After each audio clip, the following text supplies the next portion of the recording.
Hi friends, welcome to honey stories. నేను మీ లక్ష్మి. అసలు 11 episode యార్. బయటకు వచ్చిన మేఘ ఎదురుగా ఉన్న దృశ్యం చూసి వెన్నులో వణుకు వచ్చింది. ఒక పుర్రె, ఎముకు, పసుపు కుంకుమతో పాటు విభూతి, వేపమండలు ఇంకా చాలానే ఉన్నాయి. వాటితో పాటు భారీ శరీరంతో భయంకరమైన రూపంతో ఉన్న మాంత్రికుడిని చూడగానే షివరింగ్ వచ్చింది. మేఘ వైపు తీక్షణంగా చూస్తూ ఇలా వచ్చి కూర్చో అని ఆదేశించాడు. దెయ్యం కూడా దేవుడెరుగు, వీడిని చూస్తేనే వాంతి వచ్చేలా ఉందిరా బాబు అనుకుని వెనక్కి అడుగులు వేస్తుంది మేఘ. వెనకే నిలబడిన చైతుకి తగిలి తల తిప్పి చూసింది. పదసిస్, భయపడకు, అతను చెప్పింది చేస్తే నీ ఒంట్లో ఉన్నవాడిని నేను వదిలి వెళ్ళిపోతాడు. అప్పుడు ఎంచక్క మునిపటి వేషాలు వేసుకోవచ్చు అని వ్యంగ్యంగా అంది చైతు. కోపం కస్సులు లేచి ఉరిమి చూసింది మేఘ. నీ లుక్స్ నన్ను ఏం చేయలేవే అన్నట్టు ఒక లుక్ విసిరి, రాసిస్ భయం లేదు, మేమందరం ఉన్నాం కదా అని రెక్కపుచ్చుకుని తీసుకొచ్చింది. ప్లీజ్ వద్దు, నాకు ఇదంతా ఎబ్బెట్టుగా ఉంది, నన్ను వదులు అంటూ గింజుకుంది. మంత్రాలు చదువుతూ ఆవహయామి అంటూ బిగ్గరగా అరుస్తూ, రా బాలిక, నీకు వచ్చిన భయం ఏమీ లేదు రా అని పిలిచాడు అతను. భయంగా చూస్తుంటే రాసిస్ అంటూ బలవంతంగా లాక్కొచ్చి కిందకు ఉద్దేశించేత దూరంగా ఉండే చూస్తున్నాడు విదురు. మంత్రాలు చదువుతూ గుప్పిడి విభూతి తీసి మేఘమోహం మీద కొట్టి, ఆమె దేహాన్ని ఎందుకు ఆవహించావు, ఎవరు నువ్వు అని ఎర్రబడిన కళతో ప్రశ్నించాడు. ముక్కులోకి నోట్లోకి విభూతి పోయి ఊపిరి అందక దగ్గుతూ, నీకేమైనా పిచ్చా, అలా బూడిద మోహన కొడతావు అని అరిచింది. ఇది చాలా మొండాత్మ, నా మీదే తిరగబడుతుంది అని. అయితే నేను చెప్పినట్లు ఈమె దేహాన్ని వదిలిపో అన్నాడు. ఏంటి వదిలిపోయేది నీ బాందా అని విసిగి ప్రదర్శించింది మేఘ. ఎంతటి కండకారం నీకు, ఈ బేతాళ్ళు మాట ధిక్కరిస్తున్నావు అంటూ కళ్ళేరు చేశాడు. నీ అరుపులాపి ఏదో ఆత్మ అన్నావుగా, దాన్ని పిలిచి ఇదిగో ఆ పురిలో బంధించేసి నాకే ఆత్మ పట్టలేదు అంది మేఘ. ఈమెని ఆవహించిన చిలక పలుకులు బాగానే పలుకుతున్నావు, నిన్ను బయటికి ఎలా రప్పించాలో ఈ బేతాళుడికి బాగా తెలుసు అని బిగ్గరగా మంత్రాలు చదువుతూ పసుపు కుంకుమ తీసి కణకణమండే నిప్పుల్లో వేగనే భగ్గుమని మంటలు ఇచ్చింది. చూసారా నిదర్శనం అంటూ ఓం డాకిని షాకిని అంటే తనకు ఉన్న నాలెడ్జ్ అంతా ఉపయోగించి మంత్రాలు ఉచ్చరిస్తూ మళ్ళీ ఒక గుప్పుడు విధి మేఘమోహం మీద విసిరి, చెప్పు, ఎవరు నువ్వు, ఎందుకు ఈమె దేహంలోకి ప్రవేశించావు అని గద్దించాడు. నీకు పిచ్చా, నాలో ఏమి లేదంటే వినవే అని అరిసింది మేఘ. నువ్వు ఎలా చెబితే ఎందుకంటావు అని వేపకాం పట్టుకుని లేచి వెళ్ళి మేఘను ఉతకడం మొదలుపెట్టాడు. భరద్వాజ్ గారికి అదంతా చూడడం కష్టంగా ఉండి రూమ్లోకి వెళ్ళిపోయారు. అందరూ మౌనంగానే చూస్తున్నారే తప్ప పెదవి ఎప్పడం లేదు. అతను బాధే బాధుడికి సర్రును మంటలేచి కెవ్వో కెవ్వో అని అరుస్తూ, చెప్పు ఎవరు నువ్వు అంటూ గర్జిస్తూనే నూకేశాడు అతను. అతని చేతులను తప్పించుకునే ఛాన్స్ లేక ఆంటీ సేవ్ మీ అంటే బాధగా చూస్తున్న రుక్మిణి ఆంటీని పిలిచింది. నీకు ఎవరు సహాయం చేయరు, అసలు నువ్వెవరో ఎందుకు వచ్చావో చెప్పు అంటూ బాధేస్తున్నాడు. కోపం తేగిన కళ్ళతో కసిగా చూస్తూ, నీవే ప్రాణాలా, ఎదుటి వాళ్ళవి ప్రాణాలు కాదే, అనుభవించు అనుకుంది చైత్ర. చెబుతా అన్నీ చెబుతాను, కొట్టకు అని ఏడ్చింది మేఘ. విదురు నొసలు ముడిచిపడ్డాయి నిజం చెబుతాను అనగానే. అయితే చెప్పు అన్నాడు మాంత్రికుడు. నేను ఏదో ఒకటి చెప్పి తప్పించుకోకపోతే అన్నవ చేతిలో చచ్చే కంటే ముందు ఈ దరిద్రుడే చంపేసేలా ఉన్నాడు అని ఆలోచించుకుని హహహ అని పెద్దగా వికటహాసం చేసింది మేఘ. ఆమె నవ్వు చూసి విదిరి పెదవుల మీద సాటిస్టిక్ స్మైల్ విరిగా జాను నేతలు పెద్దగా సాగాయి. చైత్ర కింద పెదవు మునిపంటి కింద నొక్కుతూ అలాగే రెప్పకొట్ట చూస్తుంది. ఎవరి వేరియేషన్స్ వాళ్ళు పలికించారు. అవును, నేను ఈమెను ఆవహించాను అంటూ మళ్ళీ నవ్వింది మేఘ. అదేంటి డ్రామా అని తీసుకొచ్చారు, ఇదేమో ఎలా అంటుంది అని లోపల భయంతో చచ్చాడు భైరవుడు ఓరఫ్ మల్లేస్. వీడు భయంతో కిచిడి చేస్తాడేమో అని టెన్షన్ పడుతూ చైత్రని చూసి సైగ చేశాడు విదురు. ఆ సైగని క్యాచ్ చేసి వెంటనే పాదరాసంలో రియాక్ట్ అవుతూ గవాలని దగ్గరకు వచ్చి, ఎవరు నువ్వు, మా సిస్టర్ ఒంట్లోకి ఎందుకు దూరావు అని గద్దించింది. ఆల్జిత్ వేషంలో ఉన్న చైత్ర రాగానే కాస్త ధైర్యం వచ్చి, ఈమెను ఎందుకు ఆవహించావు, నీ ఉద్దేశం ఏంటి అని కోపం ప్రదర్శించాడు మంత్రికుడు. మళ్ళీ నవ్వుతూ, ఈమె అచ్చన లవర్లా ఉంది, అందుకే ఈమెను ఆవహించాను అని చెప్పింది మేఘ. ఆత్మలకు లవర్ ఉంటుందా అని వ్యంగ్యంగా అన్నాడు. కోపంతో అంటూ మోర ఎగరేసి, నా లవర్ని బాధించుకో, నేను ఈమెని వదిలి వెళ్ళిపోతాను అని డ్రామా ప్లే చేసింది మేఘ. కన్నింగా నవ్వుకుంటూ, నాకు తెలిసే నువ్వు ఎలాంటి జిమ్ముక్కులు చేస్తావని అని జాను వైపు చూసిన చైత్ర తల పెంకించి కెమెరా ఆన్ చేసింది. బిగ్ షాడో మేఘ పక్కన పడింది. అది చూడగానే భయంతో బిగుచుకుపోయింది. ఆ షాడో కాస్త చైత్ర మీద పడుతూ మాయం అవగానే కోపంతో తల విదిలించింది చైత్ర. అది చూడగానే పై ప్రాణాల పైనే పోయాయి మేఘవి. తెలివి ఎవరబ్బ సొత్తు కాదబ్బా అని గుర్తించాలి. మల్లేష్ చేతిలో వేప మండ లాక్కొని, ఏంటే నేను నిన్ను వదిలి వెళ్ళిపోతానా? అది కల్లో కూడా జరగదే. నన్నే మోసం చేసి ఇంకొకరితో కులుగుతావే. నీ సరదాకు అడ్డం వచ్చారని నన్ను చంపేశావు కదే అంటే మేఘ మీద తెగబడి వేరొకముడు కుమ్మేసింది చైత్ర. ఆమె పెట్టిన ఆర్తనాదలు వినలేక అందరూ చెవులు మూసుకున్నారు తప్ప ఏ ఒక్కరూ వచ్చి అడ్డుకోలేదు. ఆయాసంతో రొప్పుతూ నోటి వెంట సొంగలు కాచేస్తూ వద్దు కొట్టొద్దంటూ పరుగులు తీసింది మేఘ. ఇంకా కొడితే చచ్చిపోతుందని తల చంద్రముఖిలా తిప్పి, నా లవర్ని నా నుండి దూరం చేస్తావరా అని మల్లేష్ మీదకి వచ్చి కోపంతో బాధేసింది. వాడి 4 బాధిపోతే డ్రామా రక్తి కట్టదు కదా, అందుకని వాడిని వాయిదీసింది. అప్పుడే అంటించాడు దేవ్. బాబోయ్, ఇది చాలా మొండి దెయ్యంలా ఉంది అని పంచాగట్టుకుని పరుగులు తీశాడు మల్లేష్. ఏం జరుగుతుందని బేస్ వాయిస్తూ అడగగానే దేవ్ అంటూ ఏడుస్తూ మేఘ దగ్గరకు వచ్చేలోపే బావ్ అంటూ అతని మీద పడిపోయి స్పృహ తప్పిపోయింది చైత్ర. రే అల్జిత్ అతనికి కంగారుగా పిలుస్తూ గవాలను చేతిలోకి లిఫ్ట్ చేసి చిన్ను వాటర్ తీసుకురా అని రూమ్కి తీసుకెళ్ళాడు దేవ్. జాను పరుగు తీసింది వాటర్ కోసం. మేఘకు మరింత దుఃఖం ముందు పుంజుకొచ్చింది. తన్ని కేర్ చేయకుండా అల్జిత్ అలా మోసుకెళ్తుంటే కోపం రేగిపోయి అక్కడ ఉన్న వస్తువులని చల్లా చెదురు చేసి హంగామా సృష్టించింది. పైకి వెళ్ళాక గబాలను ముగ్గు మీద ముద్దిచ్చి మిసీబావ్ అని కనుగెట్టిన చైత్ర. అమ్మ నేను బాగానే ఉన్నావేంటే, ఏమైందని చాలా టెన్షన్ పడ్డానే అని. ఏంట్రా ఇదంతా అన్నది. కుక్క కాటుకు చెప్పు దెబ్బ అంటారు బావో, నిన్ను చూడగానే నీ దగ్గరకు వచ్చి అతుక్కోవాలని చూసింది. దానికి ఎందుకు అవకాశం ఇస్తా, అందుకే ఈ డ్రామా. ఎలా ఉంది, అదిరిపోలే అంటూ నొసలు ఎగరేసిన చైత్ర. తలతో ఢీ కొట్టి రాక్షసి అని బెడ్డ మీద దింపడి.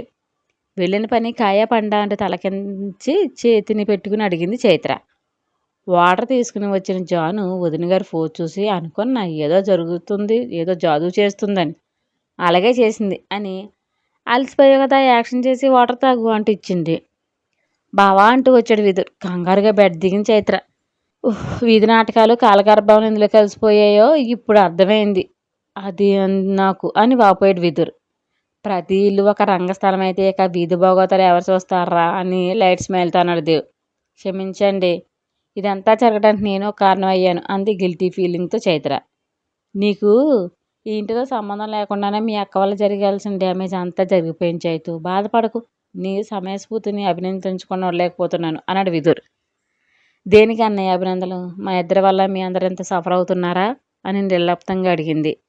మామయ్య గారు నన్ను క్షమించరేమో శివ, ఆయన కళ్ళల్లో చాలా బాధ చూశాను అంది చైత్ర. నేనే మాట్లాడతాను, డోంట్ వెరీ అన్నాడు దేవ్. అంతా సవ్యంగా జరిగిందా అని అడిగాడు విధుడు. అంతా బాగానే అయింది, ఒకడు పోతే మరొకడు అంటూ పుట్టగొడుగులా పుట్టుకొస్తూనే ఉన్నారు శత్రువులు అని విసుగు ప్రదర్శించాడు దేవ్. తమ్మిదార అడ్డం పడ్డా బావా? వాడు ఏకంగా గ్యాంగులు మెయింటైన్ చేస్తున్నాడు, చాలా టైట్గా ఉంది, ఫ్రెష్ అవ్వాలి అని బాత్రూమ్కి వెళ్ళాడు. చూసుకో వదిన అని బయటికి వెళ్ళారు ఇద్దరు. సేమ్ టైంలో లయ ఫోన్ చేసింది తన అన్నయ్య వేద్కి.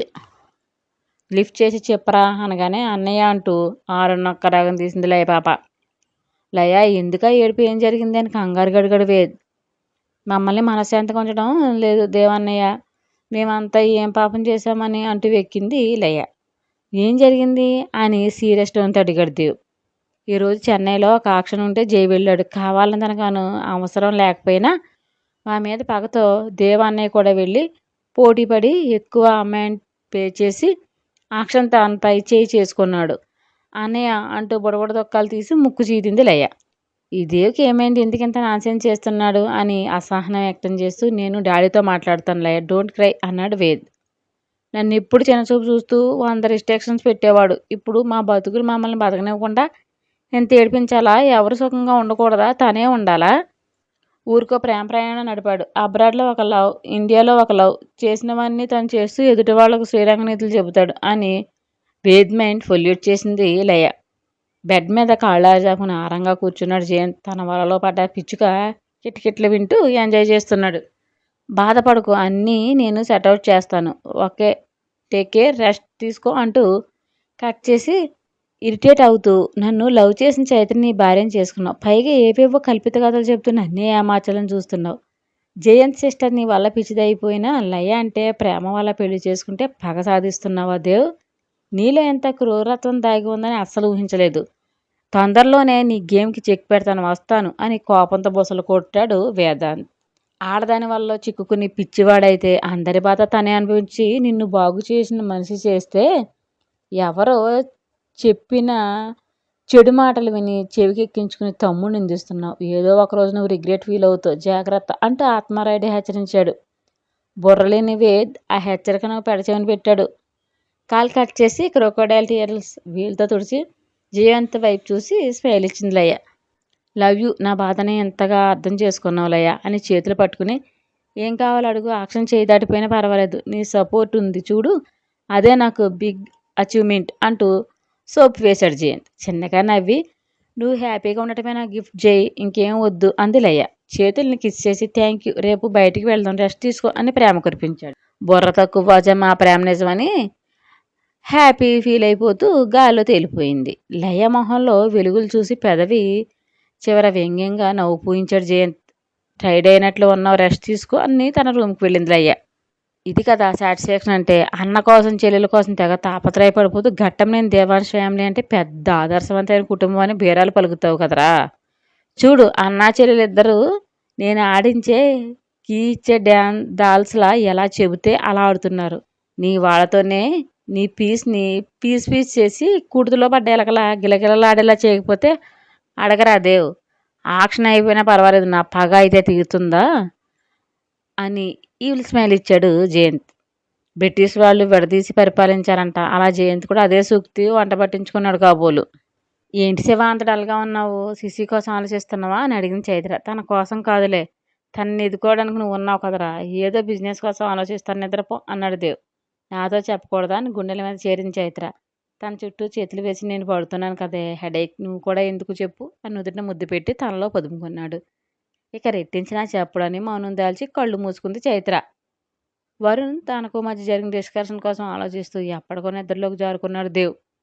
కింద రూమ్లో ఒంటికి తగిన గాయాలు ఎక్కాయంటే దేవు బిహేవియర్ తనకు విపరీతమైన మంటను రేకెత్తించి నేను ఏమైపోయానో కూడా కేర్ చేయకుండా ఉంటావు కదా, రేపటి నుండి నా నుంచి ఎలా తప్పించుకుంటావో చూస్తాను, అవసరమైతే నీ దొంగ పెళ్లి భోగవతం కూడా బయట పెడతాను దేవ్, నిన్ను వదిలే ప్రసక్తే లేదు అని శబ్దం పూరింది మేఘ.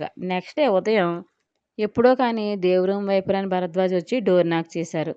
కమ్మిన్ అంటూ హెయిర్ కోమ్ చేసుకుంటూ పిలిచాడు దేవ్.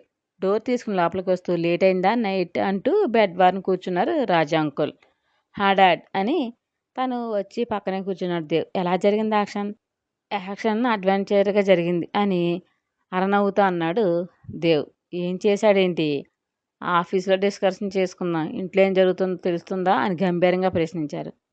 నాకు తెలియకుండా ఏం జరగదు డాడ్, చైత్ర బిహేవియర్ ఏంటి చాలా విచిత్రంగా ఉంది, మీ మామకి తనంటే మొదటి నుండి ఇష్టం లేదు, ఈ బిహేవియర్తో మరింత ద్వేషాన్ని పెంచుకుంటుంది. ఏంటిది అంతా అని అసహనంగా అడిగారు భరద్వాజ్. అదంతా కావాలని చేస్తుంది డాడ్.